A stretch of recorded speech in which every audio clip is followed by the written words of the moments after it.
A very good afternoon, dear teachers, and a warm welcome to this webinar. We are very happy to welcome you all to this Adhyam Paryavaran Mitra program online teachers training workshop.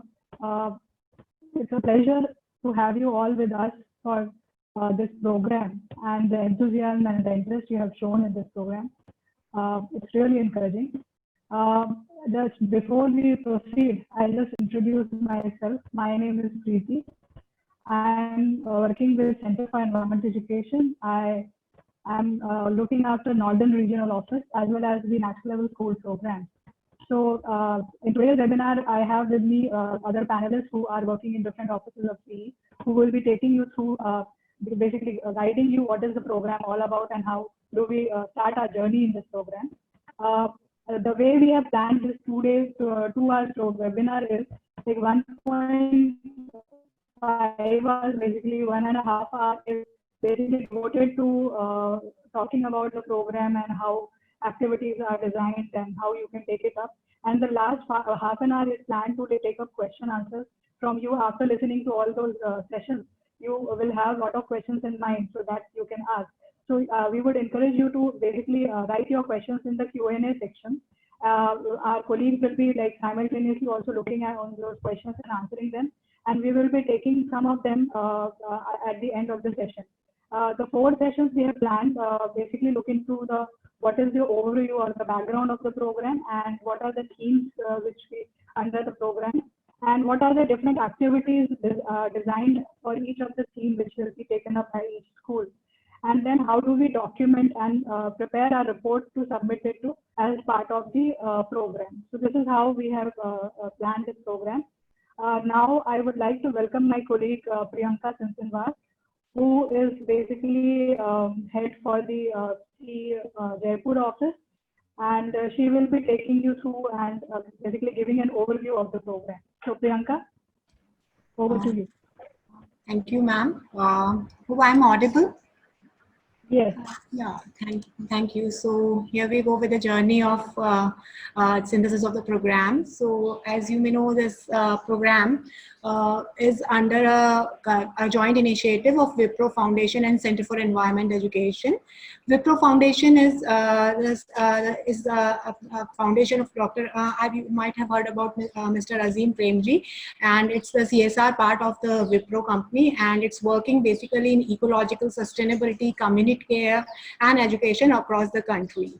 Sustainability education is one of the key domains where Wipro Foundation is working through its formal and non-formal education programs, and catering to different issues of environment, and its linkages to the education for sustainable development is one of the core area for working in schools. Next.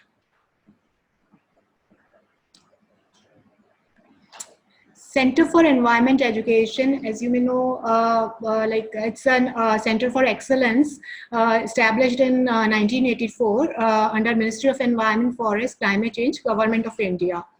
With its headquarter in Ahmedabad, the organization is present almost across all the states of the country and is affiliated to Nehru Foundation for Development.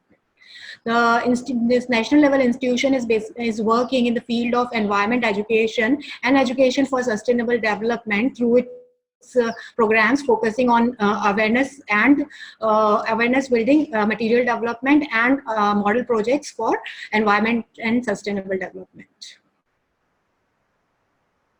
Next.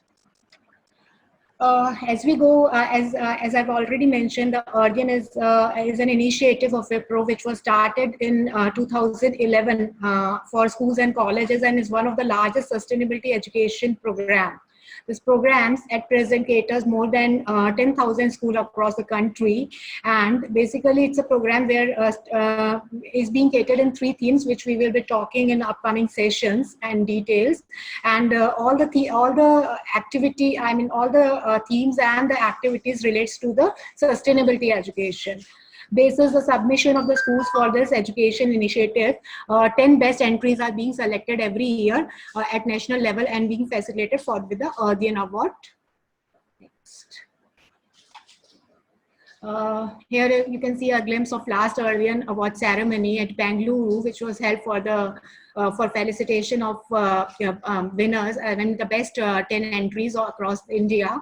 And you can see the team from different parts of the country being cheered up by this event and share. And this gave a platform also for cross learning and sharing the experience from different corners of the country.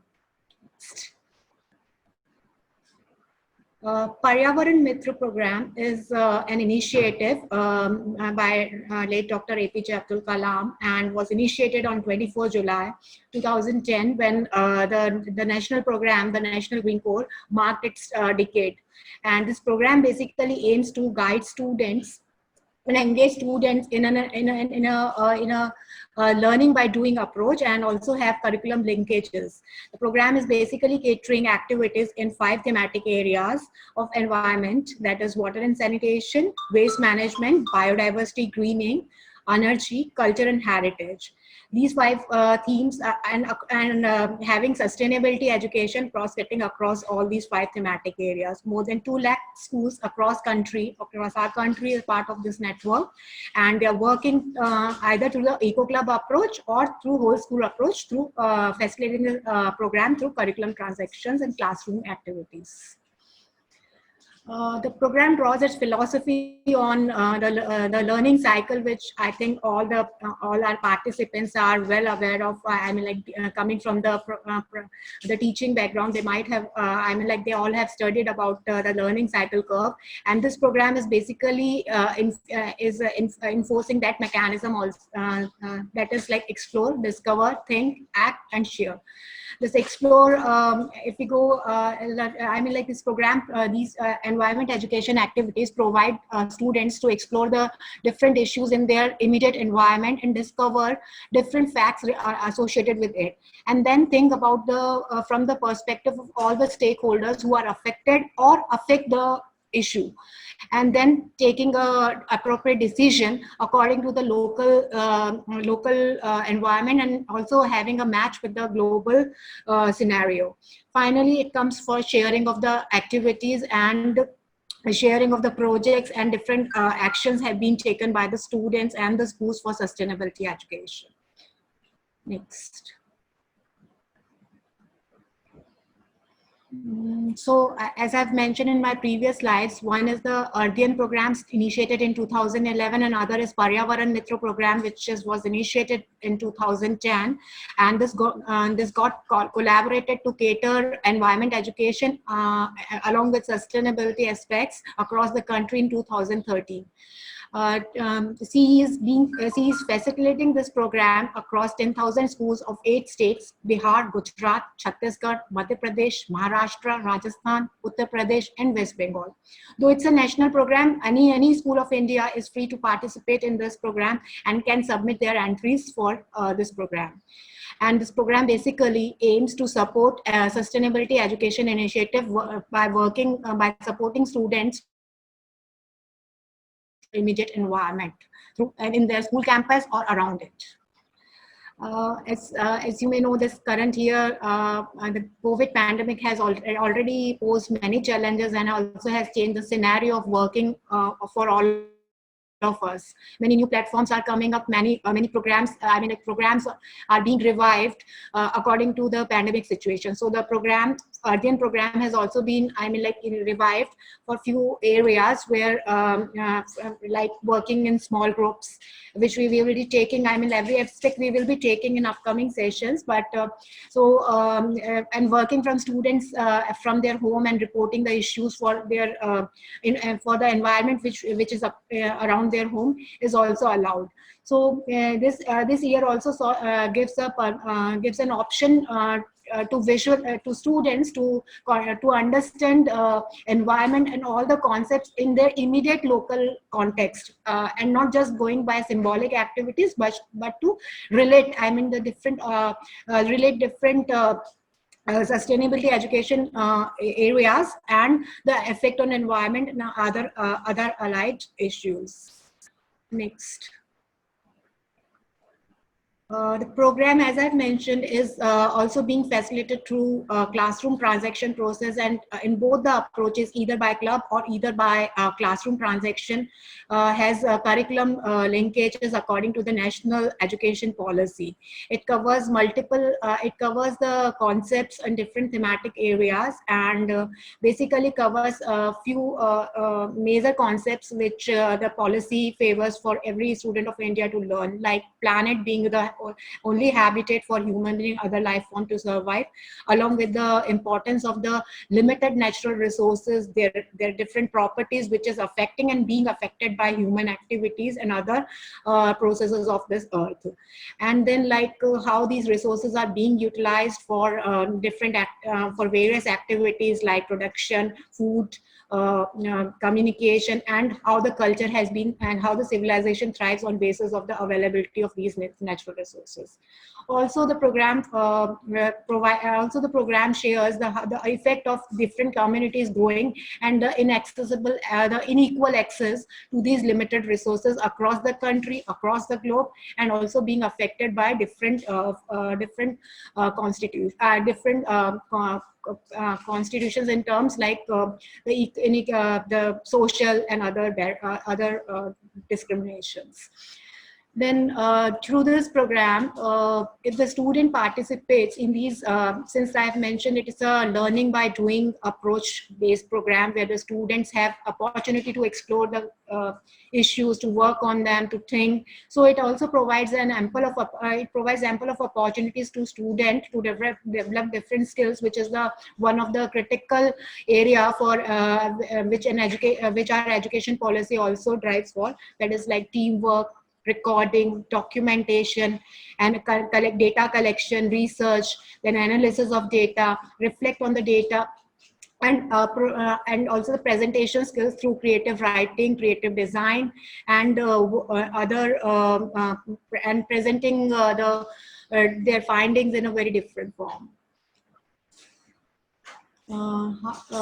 How to go for this program. So basically we are on the first part of this ladder, starting from teachers orientation, where we have completed many rounds of this online webinars this year because of COVID pandemic, and also the regional webinars has been done in local languages, and we are on the today we are connected with you or on English through English language. And then like after orientation, the program will give you about a brief like the thematic area. So every school has to select the particular theme where they are going to work.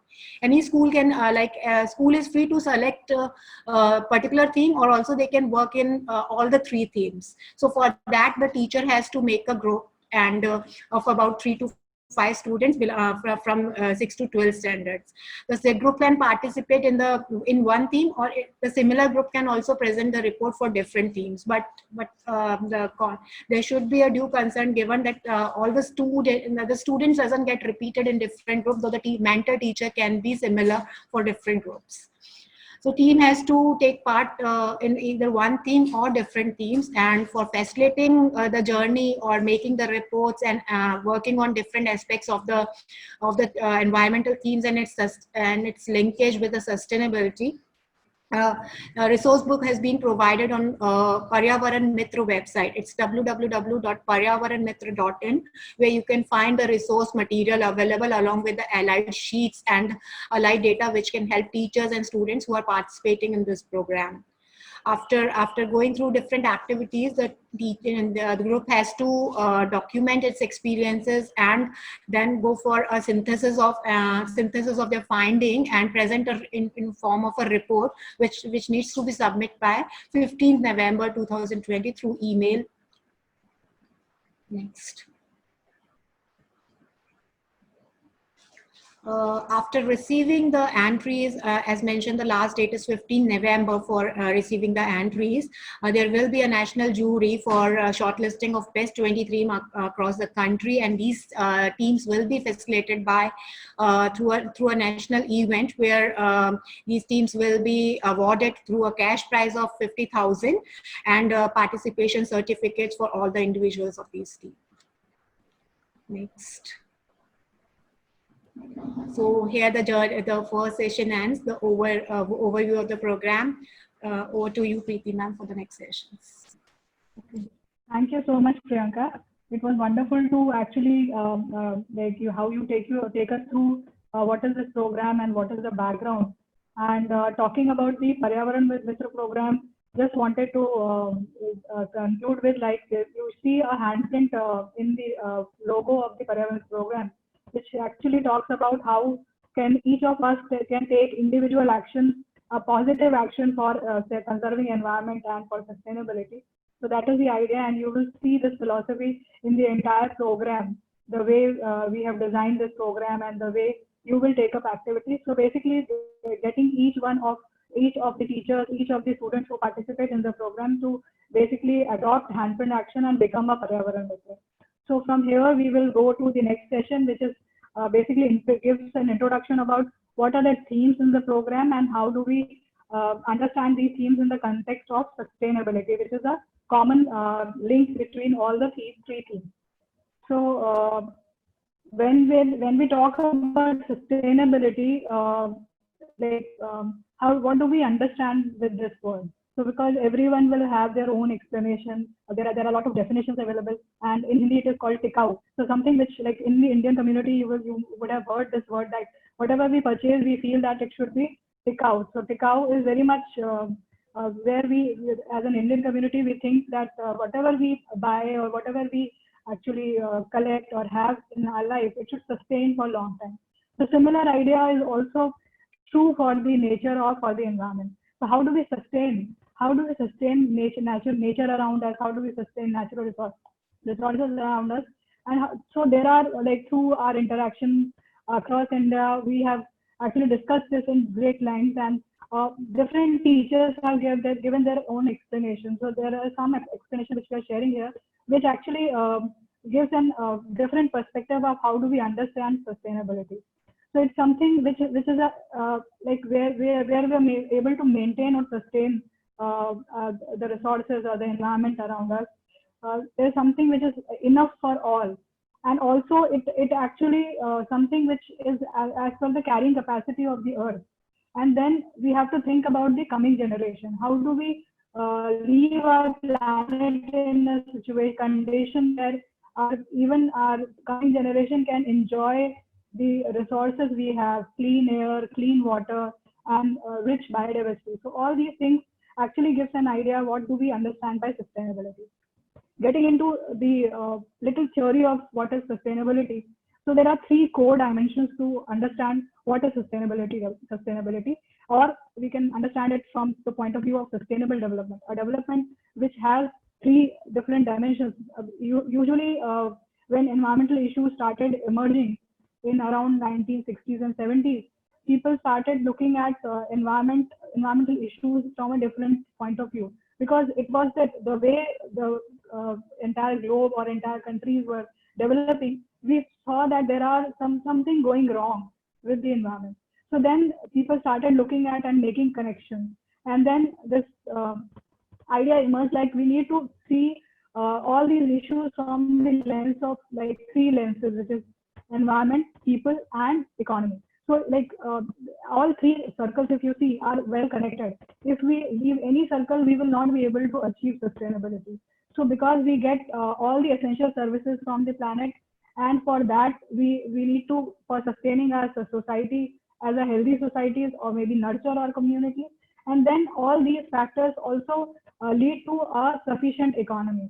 So all these three dimensions are very important, and if you see, the underlying factor is the culture, because for each country there are different cultural context and background which actually supports this concept of how people are connected to environment, how people are connected to economy, and then how all these three dimensions are well connected. Now the new there has been a lot of discussion, and now it is also seen from perspective of 5 themes, which includes people, planet, and prosperity. So people is about like how do we end poverty, how do we look at hunger, and how do we ensure that there is a dignity, there is equality among people. Then how do we protect our planet's natural resource, and also the kind of impact we see due to climate change. how do we see, how do we make changes that our future generation doesn't feel that that we have actually destroyed the planet's resources, and we have not left the planet in a condition where they can enjoy or they can have a prosperous life. So then it is very important to work collaboratively, and then for that we require to partner locally, partner at the city level, at state level, at national level, at international level. So partnership is very important. And if we achieve all this, then we will be able to foster a peaceful and inclusive society. So this is how sustainability could be also explained in a simple manner, that we need to consider all these 5 Ps when we are looking at any environmental concern. Uh, in the beginning of the millennium, you must have heard about Millennium Development Goals, where 8 goals were defined, explaining how each country should look at their development paradigm and see that how do we go from here. And now, in from 2015 to 2030 period has been declared, where each country would be working on sustainable development goals. So there are 17 sustainable development goals which have been actually agreed upon by all the countries.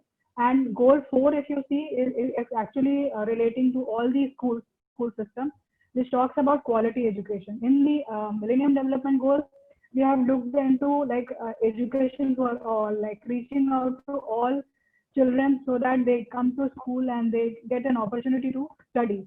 But now the focus is on quality education. So now looking at when we talk about this particular program, Ardhi and Paryavaran Mitra, so we are going to actually introduce you with 3 themes, which is, first one is water. Here, if you see that goal 6 is about clean water and sanitation. So this particular goal connects with that theme.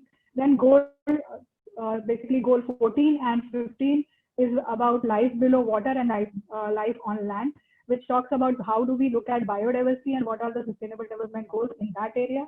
Then comes your goal 11 and 12, which talks about how do we look at our cities, communities, and responsible consumption and production, which is very relevant to the area of how do we look at the waste being generated by each of us and by our cities and by our country. So, and all of this is well connected with the goal 13, which is very important to actually act upon, is the climate action, because we are all experiencing what we have done with with our environment, and that as a result we are seeing that there are climate related calamities happening, and we are finding it difficult to cope it up and even mitigate. How do we mitigate? So all those discussions are going on. So sustainable development goals is something when you will be putting together your report. So this is a very important reference point which you can bring in while writing your documentation after conducting the activities, because all those linkages are required to be built in while we are looking at these different themes.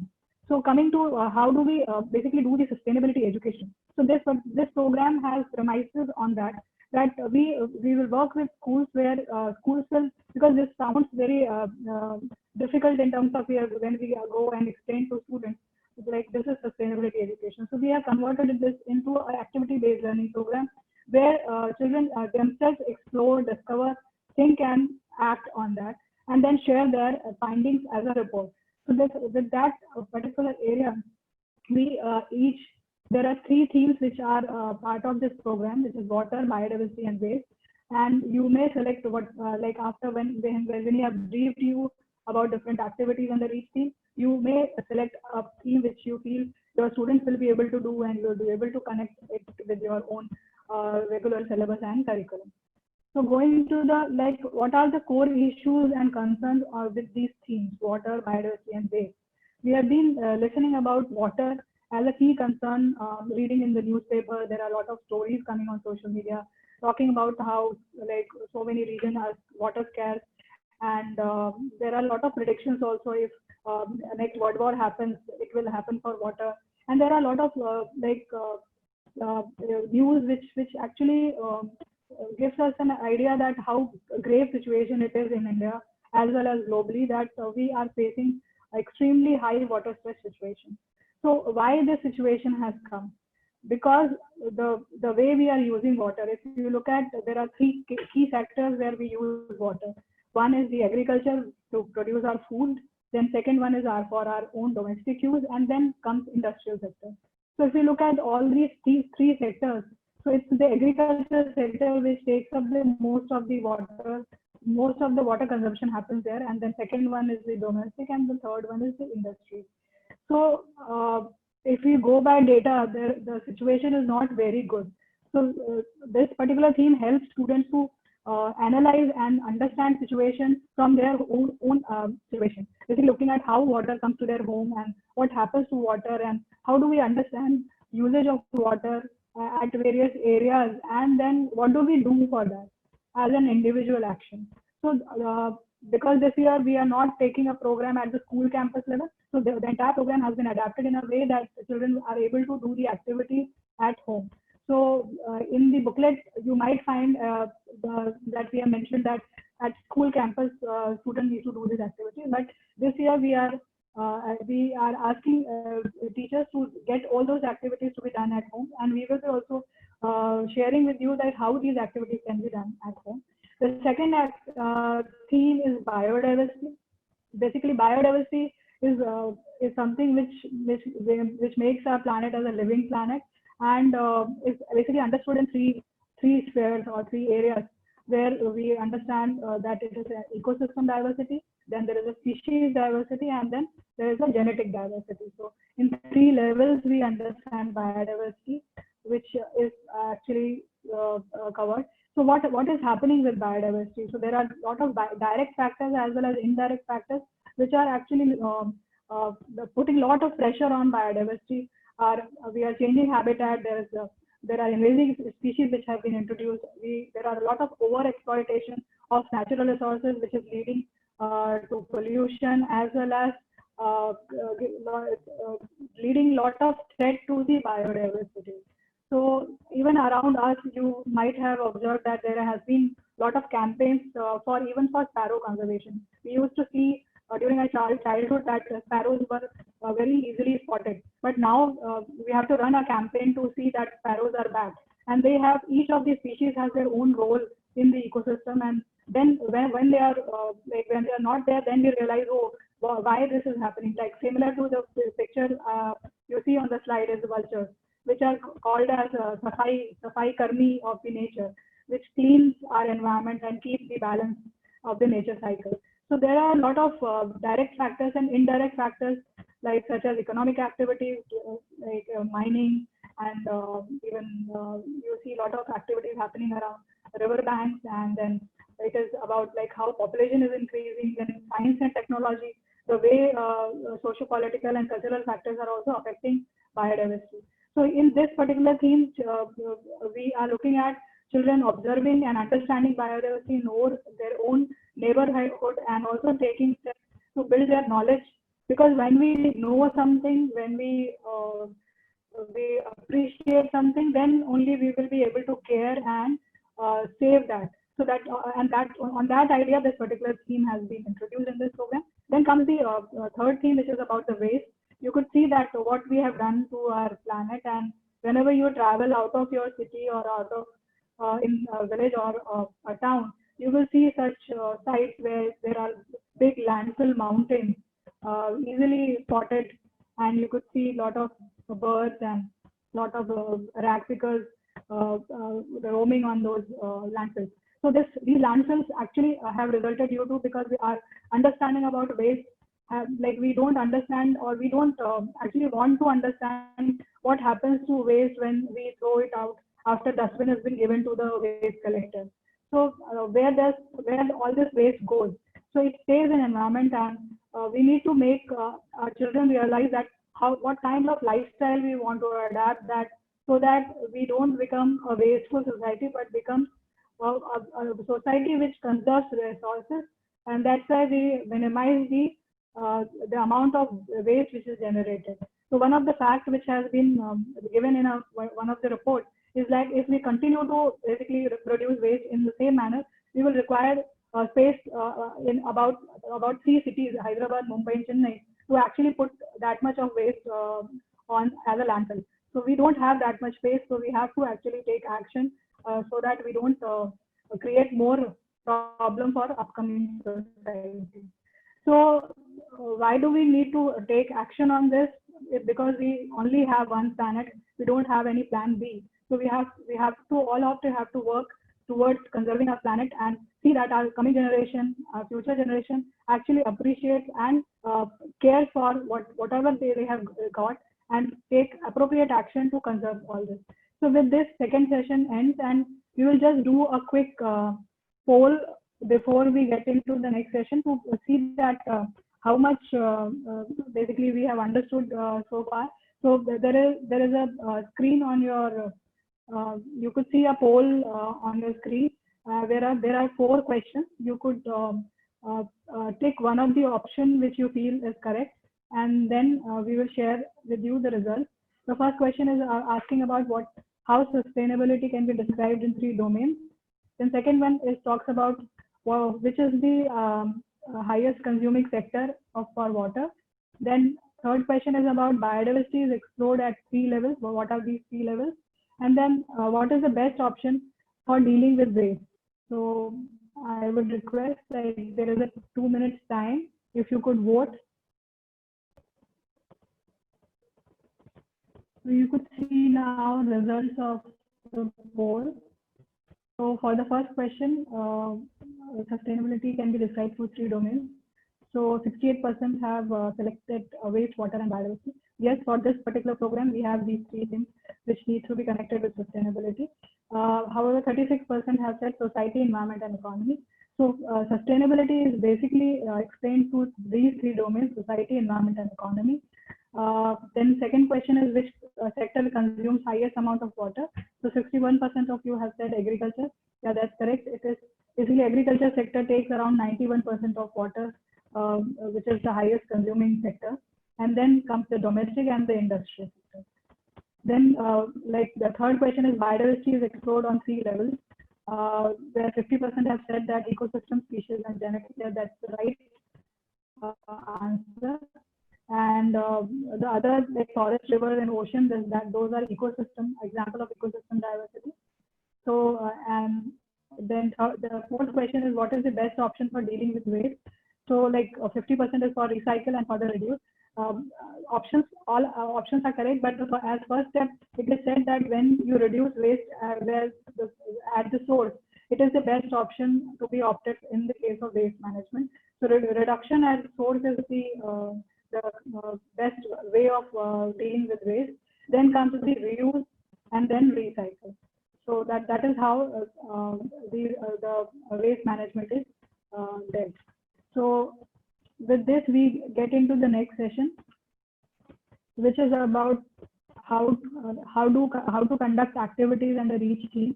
So now I would request my colleague, Mr. Deep Shah from Ahmedabad, who is education officer at his mini zoo named Sundarban. He basically works for the biodiversity education. So he will be taking you through the biodiversity education activities and how you need to take it up at your school with your students. And before that, I'll just give you an idea of how the framework of activities are planned for all the 3 teams. There are 2 parts in each of the teams. Part A, which is divided into 2 parts, compulsory and elective, and part B is a compulsory activity. Part A is basically part A compulsory activities. You need to do 5 sets of activities. Under electives, there will be like you have option for taking up 1 activity or 2 activities depending on the theme. So there are 2 themes where 4 options are given where you need to select 2 activities, while in one theme where you have option of 2 activities where you need to opt for 1 activity. And in the compulsory part B, you need to do a essay, basically compile an essay based on the findings from the part A. So this is how all the themes have similar framework of activities, which each panelist would be taking you through. So Deep, I would welcome you to basically brief teachers about the biodiversity. Yeah, thank you, Pratiji. And am I audible to you? Hello? Yeah, you are audible. Yeah, thank you. So I welcome all the teachers for this joining this event and webinar. So as Preeti ji mentioned, all the 3 themes have same kind of structure, part A and part B. Part A has compulsory and elective activities, and part B is compulsory activities, which is essay writing. So we'll start with sustainability and biodiversity. So next, please. So sustainability and biodiversity has part A and part B. And in part A, ma'am, next, please. In part A, in compulsory section, our first activity is basically your kids have to do a nature trail walk. Then the second activity is regarding biodiversity among leaves. Third activity is basically decomposting. Fourth activity is regarding interview, how to interview and whom to interview and what to interview. That we will discuss in detail. And fifth activity is a game, a small game, a card game. So these are a compulsory activity under part A. And the elective activity is like your student has to make something and demonstrate it. And then it has to be included in the report. It has two options, and out of two, they have to make one out of it. So first is building your own terrarium, which is a terrarium making thing, and second one is making their own aquarium. So this is our part A, and part B has compulsory activity, which is essay writing, and the topic for the theme is the world of biodiversity. So they have to basically, so they have to basically include like all the activities and all the things they have done in part A, right? And while evaluating the report, when the kids will do the activities and they'll make the report, so we will evaluate accordingly. Like part A has the weightage of 60 percentage, and compulsory activity has 40%, and remaining 20% is for elective activities, and remaining 40% is for essay writing. Right. So this is a basic framework of sustainability and biodiversity thing. Now we will go in detail activity wise. So we'll start with part A, compulsory activity. First activity is nature trail walk, which is environment as a shared space. So in that your student has to go nearby places like a garden or a farm or a small zoo or small jungle or wherever they can find a green space. So they just have to keep diary and pen with them, and whatever they are observing, as Priyanka ji has mentioned, that observation skill and that will be improved. So basically, they just have to observe among them, and so whatever or whichever species they are observing, like any kind of bird or insect or mammal or bug or anything or spider, whatever they are observing, they just have to record it. They just have to note it down, and their activity, what they were doing, like either they were feeding or they were just taking sunlight or they were just sitting or they were eating or whatever their activity they have to mention, and the location like on tree or inside water or inside land or wherever, right? So the location they have, they find, and movement. Is there any movement or not? So you can see on the left hand side corner. So that will be your individual observations. Each student has to do it, and after compiling all the observations, teacher has to compile it and making, and they have to make this second table which has a compilation group observation. So basically, which kind of species they have found, your student has to count where, and the activity, and basically if it is identifiable, so they can write the name, and if not, they can use any kind of sketch or painting, or they can describe it whatever medium they are suitable with, they can do it, right? So this is our first activity, which will improvise their observation skills and what kind of biodiversity is there nearby their places. So this is basic conduct behind that. Our second activity is biodiversity among leaves. So this activity is basically your kids your student has to make a herbarium sheet. So whoever is not familiar with herbarium sheet, so I'll just quickly brief about how to make a herbarium sheet, right? So whatever species, plant species or tree species kids are finding in nearby places, they just have to collect the leaves. They have to put it in a newspaper with some weightage on the newspaper so that the leaves cannot crumble. And then next day they have to stick on a blank paper or A4 paper or project paper or in their notebook.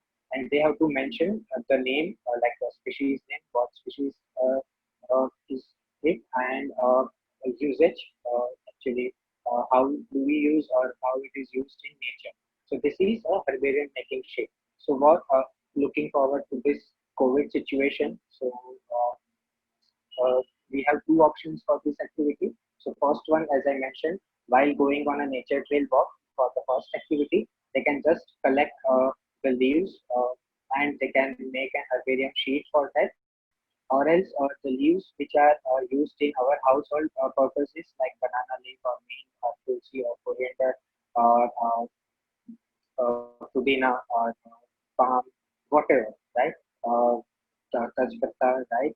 Whatever we are using in our daily lifestyle, they can just use it for the herbarium sheet and listing down the name and use that we are doing and the use which nature is or any bird species is using. So I'll just give you one example, quick example. So let's say they are finding a banana leaf, right?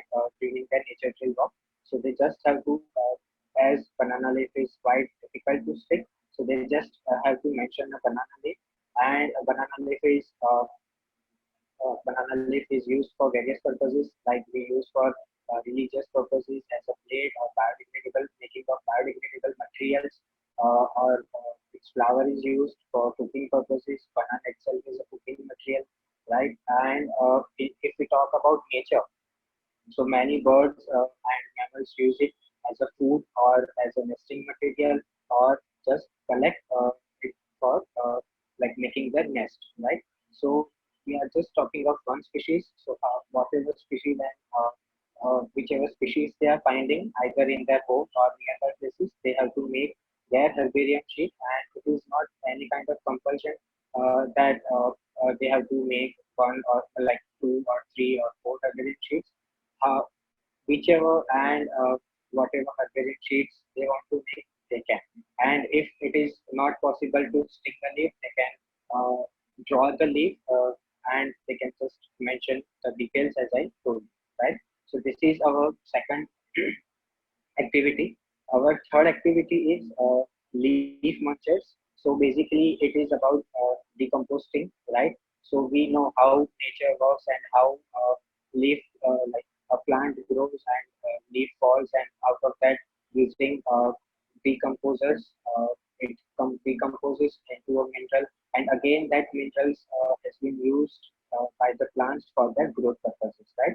So this is a complete cycle which takes years and years.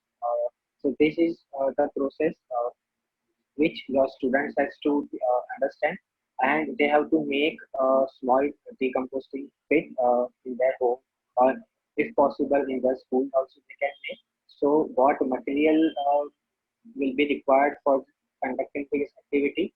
Step by step, each and every details has been mentioned in our resource material. So we have just shared a screenshot of our resource material, pictorial information, and an observation sheet. So basically, this will be a 4 week activity. So what observation they have to make from first week to fourth week. Each detail they have to notice and they have to write parameters like temperature or humidity or pH or color changes or smell or any kind of presence of organism. So these kind of parameters they have to observe and they have to note it down, right? So yeah, this is our third activity. Our next activity is interview. So basically, during this COVID situation, we understand that kids cannot go outside and meet people, but if they can meet their nearby people, or either they can meet them or they can have a telephonic conversation with them. So what kind of people they have to interview? So the like professionals which are directly connected to biodiversity, like farmers or fruit vendors or vegetable vendors or flower vendors or forest officials or non-government organizations workers, this kind of, or forest department workers, as I told. So this kind of uh, people they have to interview for conducting this activity. So let's say they are interviewing any farmer. So what kind of fertilizer? So questions like what kind of fertilizers they are using? Are they using any kind of pesticide or insecticide? If they are using the quantity of it, then what is the crop pattern? What is the seasonal pattern for that? Are there any delays in monsoon? Or any kind of season, so quantity changes in quantity and quality of rain. So these kind of questions they have to ask to a farmer. So basically, they'll get to know what kind of changes or what kind of issues farmers or any kind of professionals are facing, which are associated with biodiversity, and what changes are there in past decades or past years, and what can be upcoming issues or calamities can be there if this happens for long, right?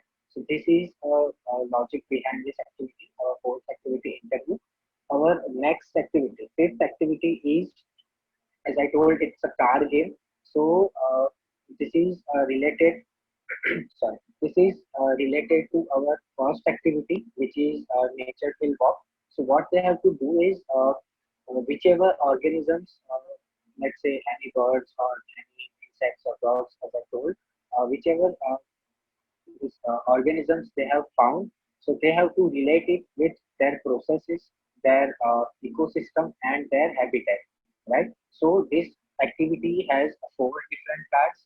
You can see on the right hand side of the corner of the presentation. So process, organism, as I told, ecosystem. So in which kind of ecosystem they live, and which is a preferable ecosystem, and habitat, either terrestrial or aquatic. So let's say they are getting or they are finding earthworm during their nature field walk. So organism will be earthworm. That process will be, we are aware of that earthworm loosens the soil and they help the farmers, right, and make the soil more fertile. So this is its process. Ecosystem will be soil or under the soil, and habitat will be terrestrial. So like whatever whichever organisms they are finding, they have to relate it with all these parameters like process, organism, ecosystem, and habitat, and they have to note it down. Either they can draw a cycle kind of thing, or they can use pictures, or they can draw pictures. Whatever medium they want to use, they can use, and however like interesting they want to make or innovative they want to make, they can. So these are our compulsory activities in Part A, which has 40 percentage of weightage. Part A has elective activities too, as I told. So it has two options. One is making of terrarium, and another one is making of aquarium. So in terrarium, making a terrarium. So basically creating a small ecosystem nearby them, and how the earth works or how the diversity are related with us and how they are interconnected. So this kind of agendas they'll get to know by making their own terrarium, and what material will be required for it. Let's say they can use a glass jar or maybe a transparent plastic bottle to make their own terrarium, and how many and how much gravels they will require. Gravels like a small rock they will require, what kind of soil they will require, and what kind of plant they will require, right? This all kind of information has been given in our resource material. So they just have to go through the resource material, and they have to make their own terrarium, and they have to grow their plant, and observations like which kind of flowers are coming, are there any insects coming or not, what is the moisture level, is water is sufficient, or plant is growing, this is there any fungus present in the terrarium. These kind of observations they have to make while making their terrarium, and they have to note it down. And second is making of their aquarium. So what kind of glass they will require, what will be the thickness, what will be the size, what kind of fish they will require. So a according to fish, how much amount of water they will require, in what time, how frequently they have to change the water, and what kind of plant will be growing in the aquarium. So they'll get to know all these things while making their aquarium, and they have to make such kind of observations too, and they have to note it down. So you can just include a picture of terrarium with the individual activity, and with the observation and what they have observed, what they have learned. This kind of objectives they have to include in the report. So this is our part A in our biodiversity team. Our part B has two options. As I told, it is an essay writing thing. So essay, they have to make sure that limitation of essay writing is 2500 words. It should not be exceed to 2500 words. And as I told, there are two options in part B. Only this year we have introduced our second option, which is pandemic and us. That will be discussed later. But the related theme is sustainability and biodiversity. So they have to write an essay on biodiversity among us. So basically, they have to compile all their activities, their learnings, their objectives, their findings, and they have to write it down in the form of essay. And they can use creative ideas for this. Let's say some research paper. If they are using any kind of research paper, they have to mention their resources. If they are using any kind of painting, they can use paintings, they can sketch, they can write a poem, they can describe entire essay in the form of storytelling or conversation. They have to use different kind of parameters too, and just make sure that issues like climate change or global warming or livelihood related to biodiversity or illegal wildlife trade, something like that. These kind of issues they have to include in the essay, and what are the current challenges, what can be solutions for this, and what is their learning and observation while conducting and while doing this activity. This all kind of information they have to mix, and they have to write it down in the form of essay. So this is our part B essay, and it has another 40% of weightages, and elective activities has 20% of weightages, or making terrarium or making an aquarium, as I told. Right. So this is our sustainability and the biodiversity theme. So if you have any doubts or questions, you can just put it in question answer box or chat box. We will try to answer. Yeah, yeah. Thank you so much, Deep, to take us through the biodiversity theme and explain how different activities can be conducted as part A and part B. I see there are questions to you which we will answer in the question answer session. So now I would like to welcome Mr. Neeraj Pal from Center for Environmental Education, Lucknow office, who will be taking us through the theme of sustainability and waste and what kind of activities, if you have opted for this theme, what are the activities which are required to be done. So Mr. Neeraj, over to you. Good afternoon to all. Am I audible? Yes, Neeraj. Okay. So, like the first theme, sustainability and biodiversity, here we have also designed it in part A and part B activities. You can see the resource material which is developed for this theme on your screen. So right hand side you can see the resource booklet where you can find all the activities and how to take up these activities with your students. There is a game and also related the cards. So you can download these materials from the website. So here you can see the activities. Part A has two parts, compulsory activities and elective activities. So compulsory activities are 5 activities, and part A elective activities are 4 activities. Out of these 4 activities, you have to do any 2 activities. So it's up to you. You can choose any 2 activities.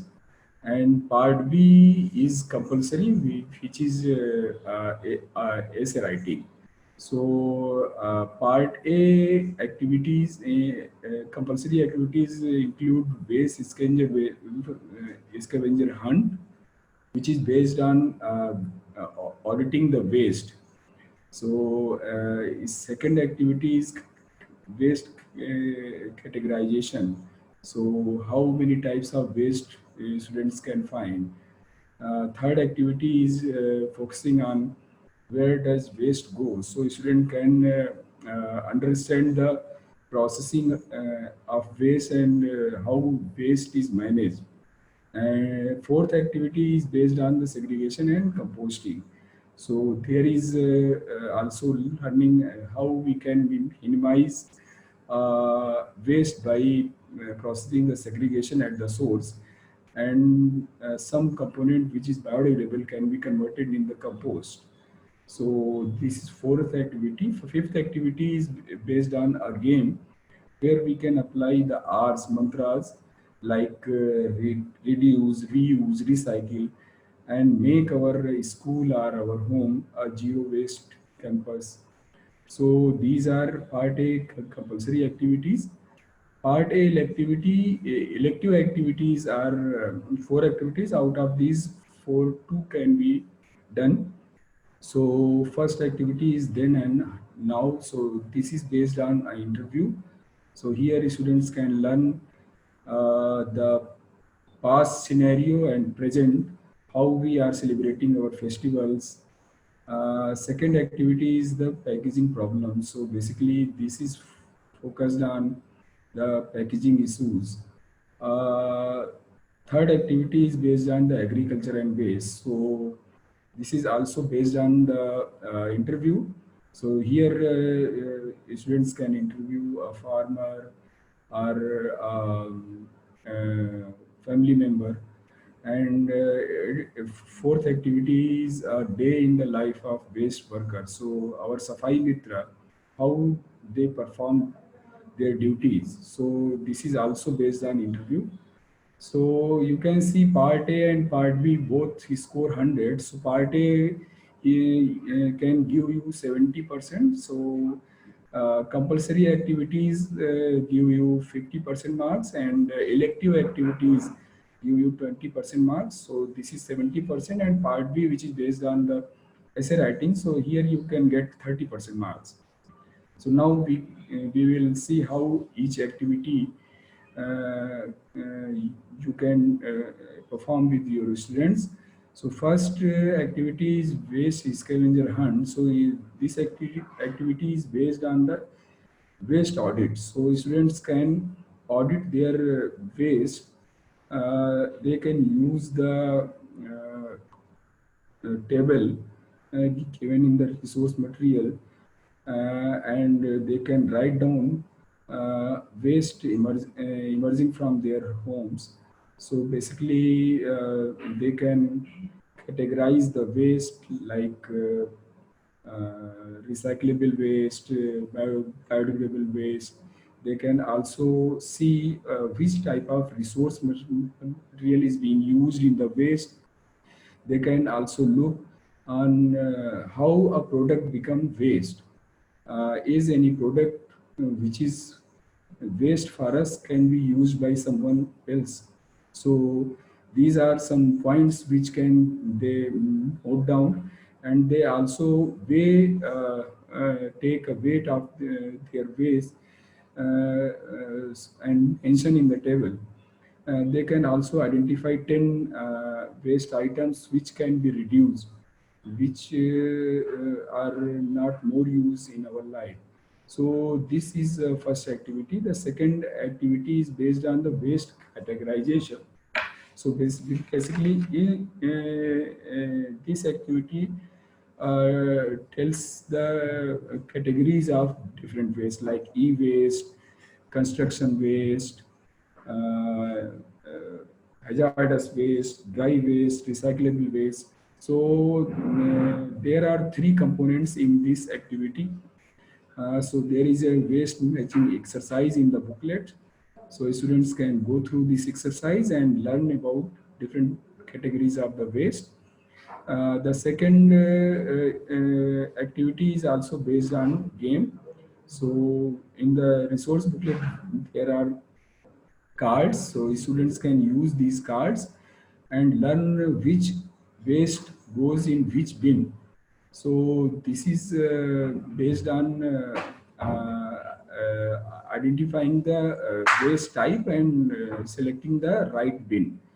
Third activity is based on the biodegradability experiment. So in this activity, students can use 4 earthen pots, gamla, so they can experiment with different waste items and learn how much time a product take to degrade and become convert in the compost.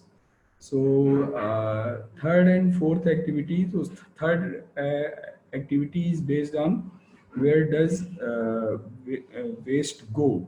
So here students can learn about the waste management process. So it has 2 components.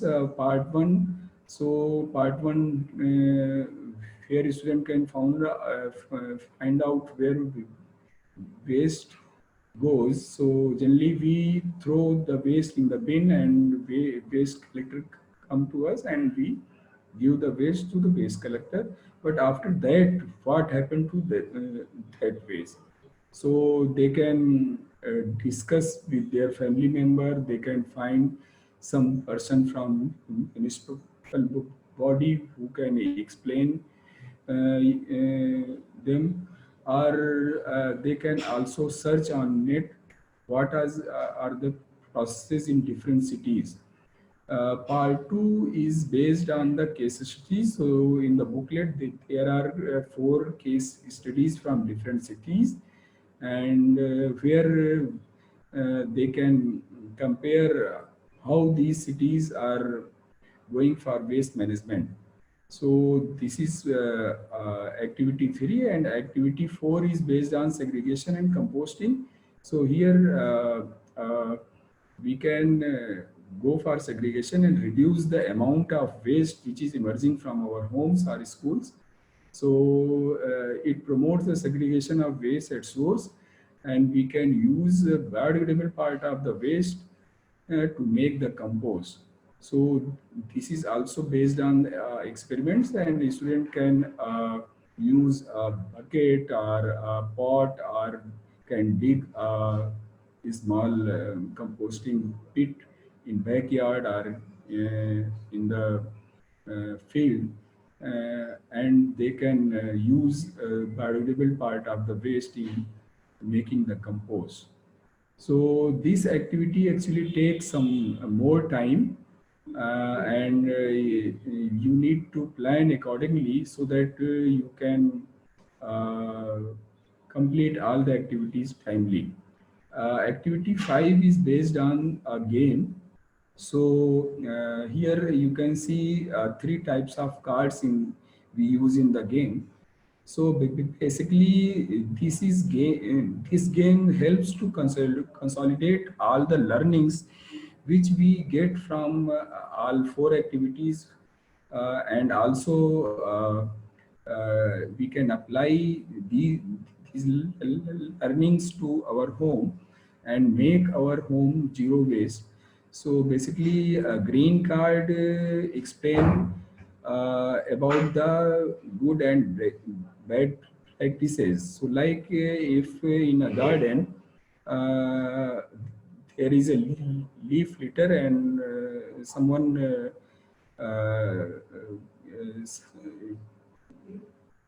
take as a management tool as a fire. So this is a bad practice. But if we collect the leaves and make it converting in the compost, so this is a good practice.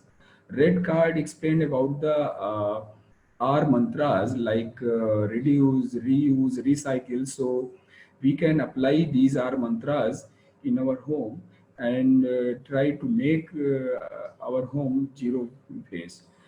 Blue card actually defines the selection of right bins. So which waste goes in which bin. So these learnings can explain to the students and they can apply in their home, and they can note down the changes of waste which is emerging from their home. So earlier they have done a audit, waste audit, and after applying these learnings, what changes they can show, they can note down and document it. Activity 5 completes the compulsory A part of the activities. A part has elective activities as well. So there are 4 activities. Out of these 4, students need to select 2 activities and complete these activities. So activity 1 is based on then and now. So it is focused on an interview. Students can interview their grandparents and ask them how they celebrate festivals in with their time, and they can also interview their brother or sister and compare how we are using different products in different ways, and what changes, what behavioral changes we have adopted from then and from now. So they can learn the our practices which we have adopted. Activity 2 is focused on packaging problems. So when we buy some product, we get lots of packaging material. So this is also a problem for environment. So a student can find out the better solution by performing this activity. They can evolve with some alternative to plastic packaging items. Activity 3 is focused on agriculture and waste. So this is also based on the interview. So they can interview a nearby farmer, or also they can ask with their parents, and they can compare the past agriculture practices and present agriculture practices. Earlier waste there is nothing waste in the agriculture system, but due to mechanized agriculture system, there is large part of waste generated, and we see problem, air pollution problem each year. So this activity also encourages students to evolve with some alternatives, how waste can be minimized. Activity 4 is focused on a day in the life of a waste worker. So a student can interview Safai Mitra or waste collector who come to their home to collect the waste, and find out how they work in the day. So the questionnaire related to these interviews are given in the booklet, so they can use these questions, and as well they can add other questions as well. Part B is focused on the essay writing. So as Deep Jim mentioned in sustainability and participatory theme, so the world image is 2500 words. Uh, Here you can apply all your earnings from different activities and select your locality. Like if you living in a gram panchayat, so you can analyze the system how waste is managed in gram panchayat level, or you can choose a municipal council or housing society, and you can identify the gaps and how you can improve the waste management system in your locality. So based on these observations, you have to write down your essay. You can also write down essay on pandemic manners. So this will be explained later. So this is part B, and if you have any query, any questions, you can ask in our Q&A section. We will answer in the later part. Thank you. Thanks, Neeraj, for explaining sustainability and waste theme. Now we get into the third theme, which is sustainability and water. The teachers who have been involved earlier with Aryan program, they must have seen the water theme activities. But this year there are changes in the booklet as well as in the game has been introduced. So there is a booklet available which explains what are the different activities under the theme, and then there is a game also for children to play and understand what action they can take at individual level. So in the similar manner, the structure of the activities is part A and part B. So there are 5 compulsory activities, and then there are option of 4 activities where students can opt for 2 activities from the electives one, and the compulsory activity is a essay writing. So in each activity, there is like how things have been summarized to understand how activities to be done is basically mentioning, it mentions objectives of the activity. What do we expect children to learn from this activity? And then there are instructions given in step-by-step manner that how do you take up this activity? And then there is a resource section which helps you to actually take up activities like resources like a idea on how do you conduct interview, how do you design your questionnaire, what are the do's and don'ts when you are talking to people, and what way you should frame questions and ask questions. And then in the reflection section, once you have done the activity, completed your activity, then these questions basically trigger discussion among students to document their learning and findings. So this is how each activity has been given in the booklet. Then the scoring parameter for this theme is like 40% is for the compulsory part A activities and 20% is for electives, and then 40% is for part B.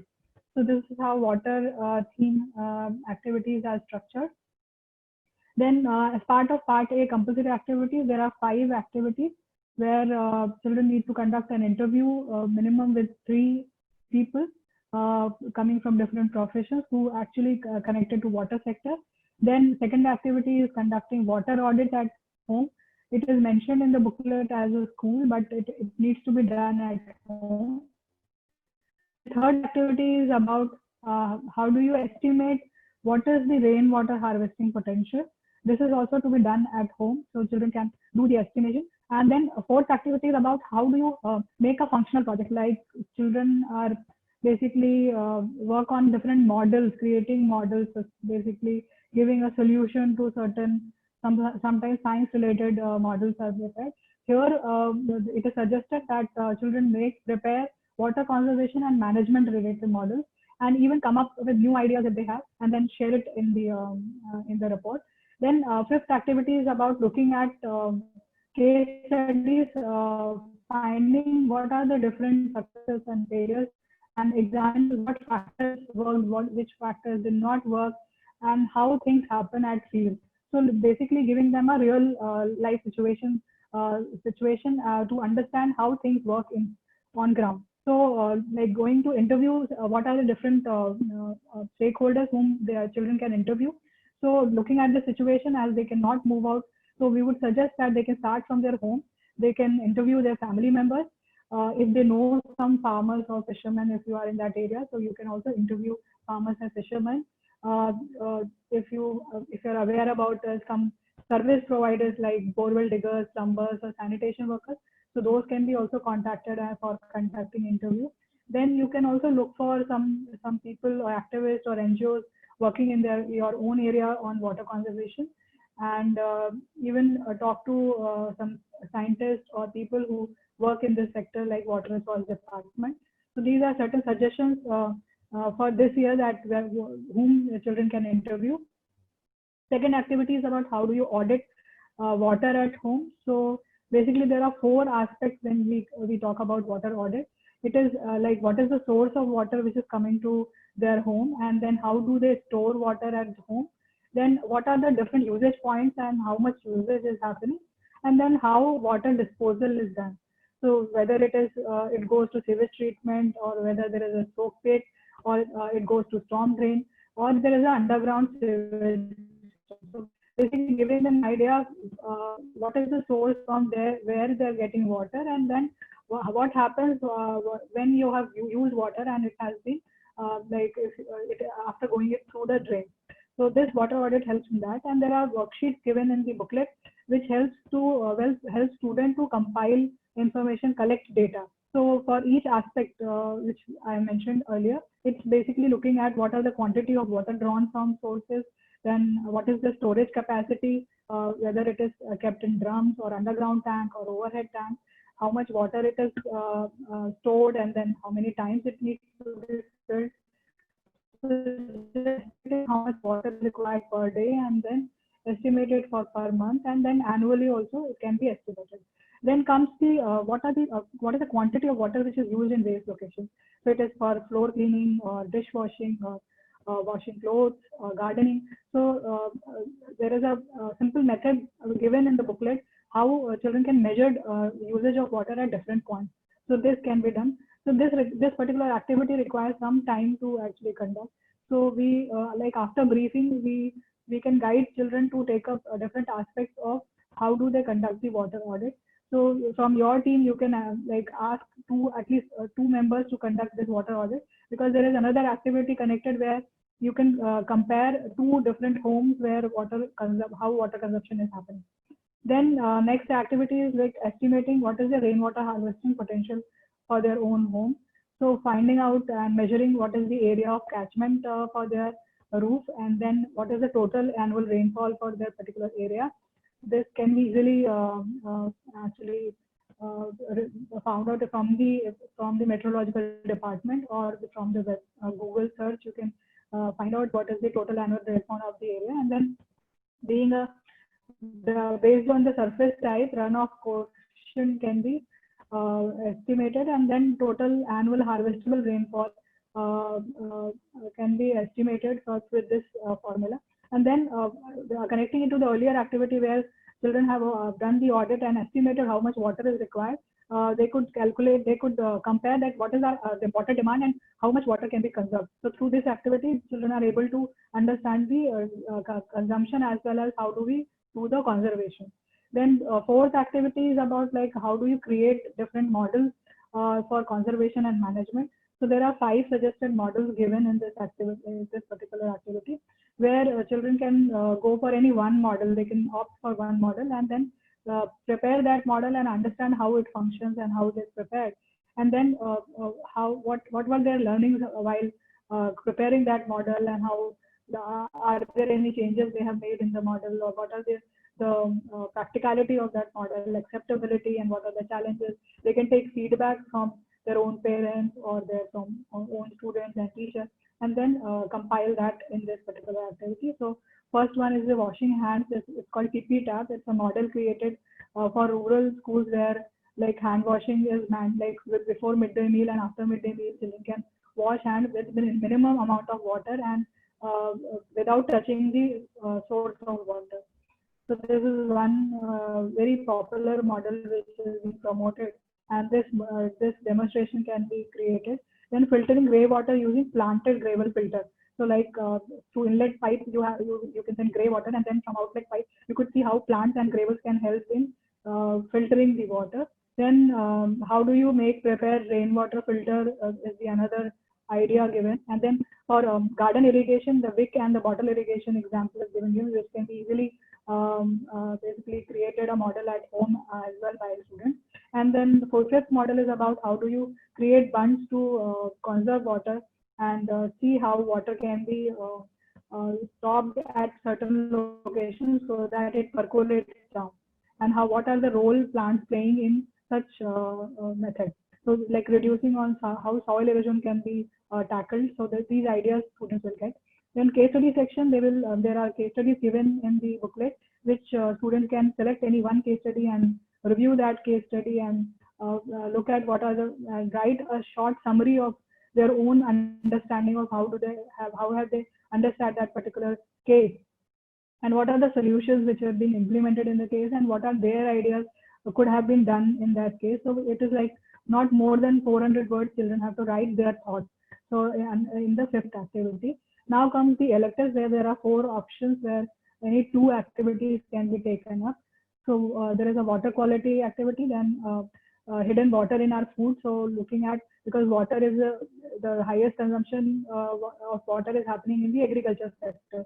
So looking at that connection with our daily usage of food, and then how much water it is hidden in our food.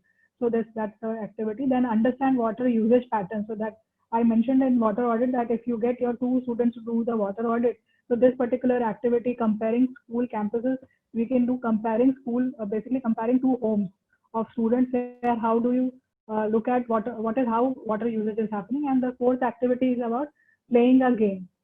So first activity is looking at the water quality. So students can take up samples from different locations, and then look at the various parameters which can be done.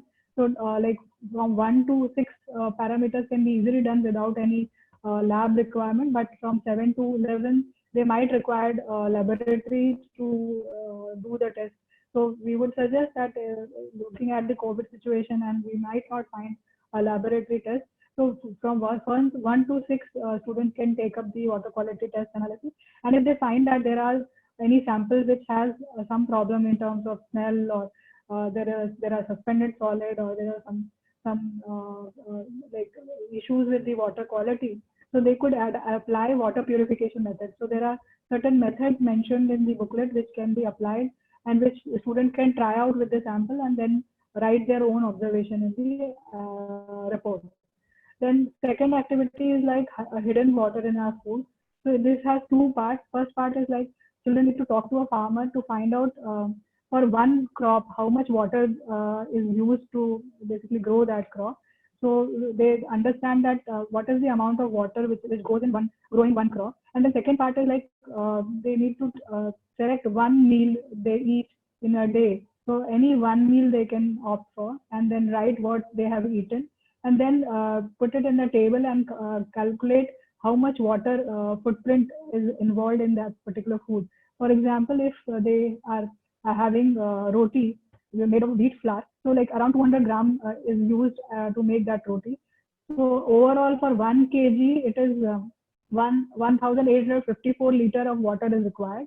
So for 200 grams, they can estimate like 370.8 liters water is required for their 200 gram roti.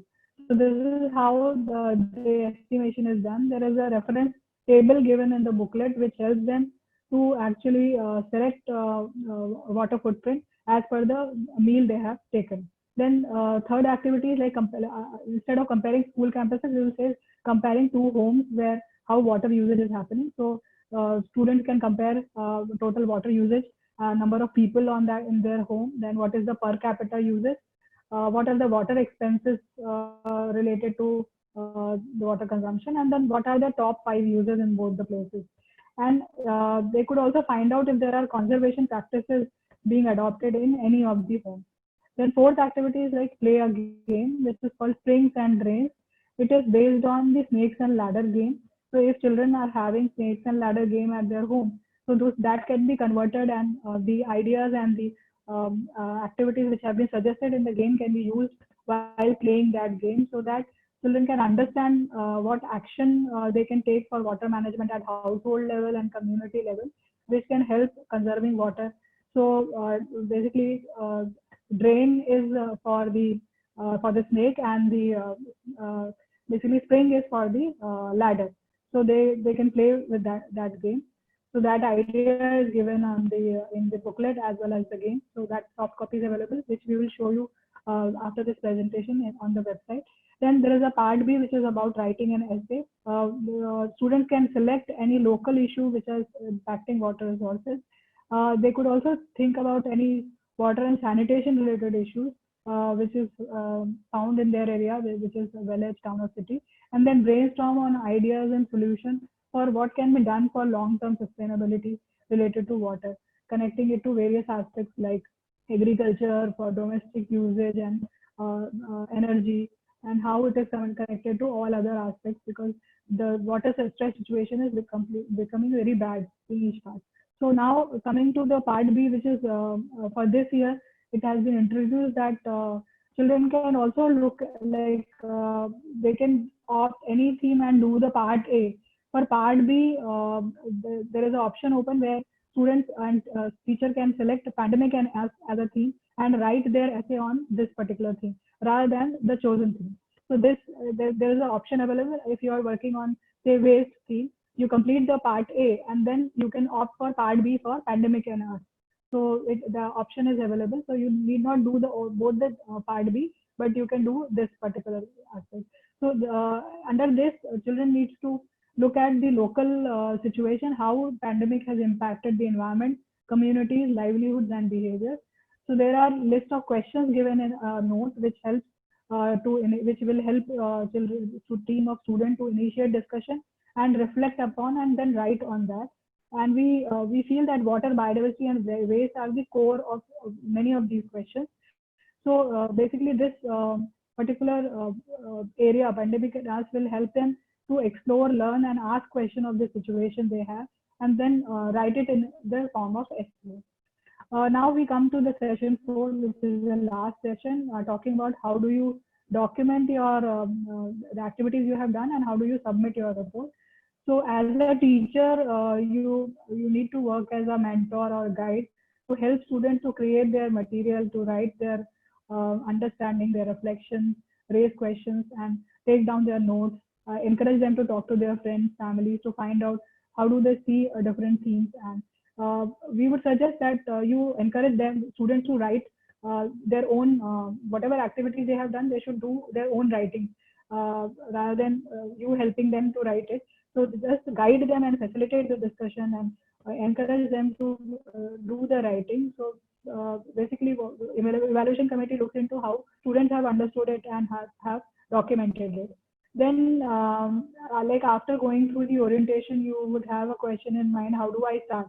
So we would suggest that after selecting a theme, you can do a orientation session for your students so that they understand what do we mean by sustainability, what do we understand the selected, how do we understand the selected theme. For example, you can ask questions from students like what are the common issues related to water or waste, or how do they understand biodiversity, what are the, if they have heard about the problems like water scarcity or waste dump or some species disappearing. Like bringing that connection, and then also asking them to students and parents that these activities will be taken up by students as part of this program. So they can, after that, they can like you can decide how your team will take up activities, which are the students who will do activity 1 or who will do activity 2. So you can divide the activities among the team, and then they can come back to you after they have done the activity and share what they have observed, how they have collected data, or if they are having any issues. So findings and reflections can be discussed once they have done the activities. You could help them to analyze the information, ask them like what they have observed and what are their own inputs, and encourage them to basically take photographs if possible, or otherwise ask them to make sketches of their observation, even for any of the activities.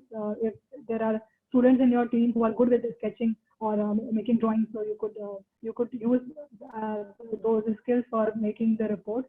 And handwritten notes are also encouraged while doing the reports.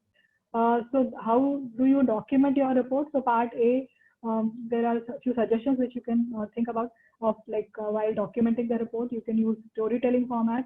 You can take a character which is talking about the entire journey of how doing each activity and what has been observed by students and what are the reflections.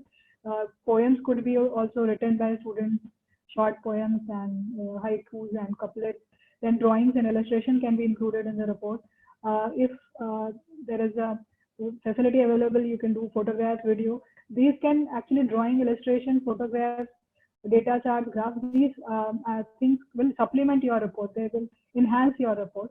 But overall, the entire compilation needs to come out very well using these tools as a communication presentation format. while doing your report documentation. Then for part B, as we have mentioned earlier also, that it should be an essay not exceeding 2,500 words. So you could bring in the learning from part A, and then part B can be written bringing the learning from part A as well as insights and what conversations you had during discussing that particular area which has been suggested for part B. Then here also you can include sketches, drawings, photographs, and wherever you are referring to any books or any online source, so it is important to give the source wherever you are using any of the references or citations. So it is important. Then coming to evaluation, how evaluation is done of your report is basically looking into how genuinely activity was done. So it reflects on how the way you have presented data, the way children have written the analysis. So that idea comes from the way report has been presented. So the comprehensiveness, the creativity in documenting the activities, and also making the connections between how we have seen things connecting with sustainability aspects like 3 domains, how the environment, people, and economy has been connected. So this is how evaluation is done. Then for regarding report submission, there is no fixed format. This year, hard copy or soft copy, anything can be shared with us as a report. You may scan student notes and club them together as a PDF file and add as an annexure also in the report. The last date for sending your report is 15th November. You can contact us on a toll-free number, Paryavaran Sathi toll-free number, or call us on our landline number. And then there is a email ID, paryavaranmitra@pindia.org. This contact detail is also available on our website, which I will just take you through. So with this, our session ends, and then we will just look at the website.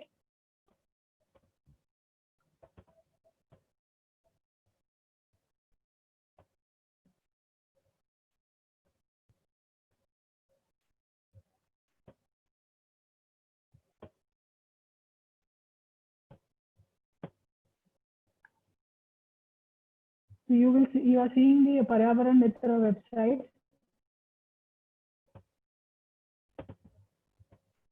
So this website gives an idea like what are the different programs being offered under the Paryavaran Mitra program. On right side, you see the detail on Ardhiyan and Paryavaran Mitra. Opting for the English language, you will find the English material on this page for the Ardhiyan program.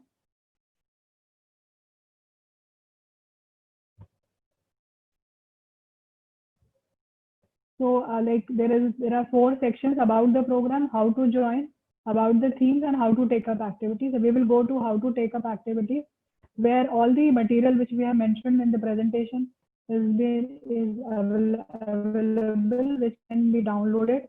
And there is some connectivity issue. Yeah, problem. So I'll show you once it is open. So there are other programs also which you can refer to. The Paryavaran Sathi number is mentioned here. And then there is a Eco Schools program which is running for schools, which is an international program. Then there is a Green Teacher Diploma course for teachers on environmental education. And you need to fill, if your school has not done the registration, you need to go to either on this link or inside this page to do the registration. This enrollment form is for Paryavaran Mitra program. So if you want to enroll your school for Paryavaran Mitra program, you need to fill in this enrollment form. And if it is for Ardhiyan, then you need to visit this section in the English page. And then, yeah, this is open now. You could see the resource material. So sustainability and water, there is a game and there is a booklet. Then sustainability and waste, there is a booklet and game, and then there are cards available. Similarly, for biodiversity, there is a booklet and the card game available and the field guide. And then part B, which is the pandemic and us, which is new for this year. So you could, if you are planning to write essay on this particular theme, so you could download this part and then go through it and then start compiling it. So this is all about the program, and we will just quickly do a final round of polls, and we'll go into the question answer session. So you are seeing the next poll, which is about how do you take up. You are seeing the next poll on your screen. So you need to actually answer. There are 4 questions. So you need to select one option which you feel is appropriate for you, and which, like, first one is like which theme you liked most and found doable for taking up the activities. Then how to make a report more attractive. Then what do you think evaluation of report is done on which basis, and what is the deadline for submission of the report. So you may select one option.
Our poll ends here, and now you can see the result on your screen. For selection of theme, sustainability and biodiversity and sustainability and waste has been selected as the popular option, and 27% have selected sustainability and water. Then report, how to make report more attractive. So use of creativity has been selected as one of the most preferred option, while sharing learnings and presenting data. So all these 4 formats can be used while doing your report. Then evaluation, again, the way activity was connection and drawn, very correctly understood. And the scoring and creativity is also equally important. So, but it is important that how you have conducted the activity and then connection were drawn. Then comes the what is the deadline? Yes, most of you have got right. 15 November is the deadline for the submission of report. So now we will get into the question answer session. So we will just I'll just ask my colleague to share what are the kind of questions which we have received from the participants. We have answered all the questions in Q&A section actually. There are some questions from teachers about involving 5th standard students in the program. Yes. So as we have mentioned in the presentation that the program is meant for class 6 to 12. But there has been like our last 2-3 years, we have been receiving requests from the teachers who are willing to take up activities for class 5th as well. So like the way activities have been designed, they are for the level of classes like above the level of class 6. But we have said that if a teacher feels confident that their student will be able to understand the theme and will be able to take up the activity, we allow them to like participate with the class 5 student as well. So if the teacher is confident, we have no issues. They can very well involve class test student as well. Any other question, Neeraj? There is a question from Narendra Singh. Is registration open for teachers till now? I think yes. Yeah, registration is still open. We will the registration link is still working, so we will be closing it soon, maybe by 30th September. It will not be available, but so far because we have been receiving requests, so we have opened it, opened the registration link so far. You can still register for the program. Any other question? No, ma'am. We have answered all the question actually. Okay. So any theme related question or anything else specific which is coming? It is like most of the teachers are having a confusion whether soft copy report is acceptable or hard copy can be sent. So though we have replied in the question answer sessions like both are acceptable, but it would be nice if you can clarify once more. I mean, like you can give the. Yeah. So like I have mentioned in the presentation also that the soft copy as well as hard copy. So if you are sending hard copy, there is no need to send soft copy, and like any one option you can choose. And if you have done report in both the formats, you want to email us first and then send the hard copy, because there are annexures which you want to share where students creativity has been like enclosed in the report. You can do that as well. So we would suggest that if you are doing like video or audio or other formats you are using, so you can email us or share the Google Drive link if the file is heavy. But we would suggest that don't make a long videos. Try to make shorter videos and with a like less heavy file, so that it is easier for for evaluation committee to go through. Otherwise, if it is difficult to actually see what are the things included in the report, so sometimes it gets missed. So it is better to, and if you can mention it in your cover, like when you write your report, so just mention what are the things you are enclosing with the report as a evidence of activities done. So it would be better so that it is not missed out. So hard copy as well as soft copy both are acceptable. And if you feel any issue or problem in downloading the resource material, please write to us on the WhatsApp group, or you can mail us. We will provide you and we will mail you the resource material to your mail ID. Yeah. In case you are not part of the like the schools who have registered, they have been added to a WhatsApp group where we are like whenever there is a query we are responding. So in case you have not done that, you can call us on the Paryavaran Sathi toll-free number and talk to us about if there are any particular queries. So this is the Paryavaran Sathi number, so which is available from morning to evening. So you can just give us a call and talk to us. And if there are any queries, we will be also conducting some theme-based Zoom meetings as well for teachers. So if you are part of those groups, you can very well join, and there are specific questions related to theme can be answered there. So with this, I would request Priyanka to conclude the webinar. Thank you. So it was a journey which we have started today, or maybe most of the teachers were, I mean, like would have liked it. I would like to thank all the teachers for taking their time and joining us for the initiative of Environment for Education for Sustainable Development. Forward for receiving their reports and working and sharing of activities being done by the students in this direction. I would also like to thank all the panelists, Ms. Preeti, Mr. Neeraj, Mr. Deep, for facilitating the sessions and supporting our teacher network to take up this, especially in this COVID pandemic where we were having a lot of confusions how to go. And also I would like to thank Paryavaran Mitra and Ardhan Partners, Ardhan Initiative, the Ardhan network, to like to facilitate the activities and carry out the actions for the positive handprint actions. We look forward for all your reports and queries. Most welcome. Thank you all.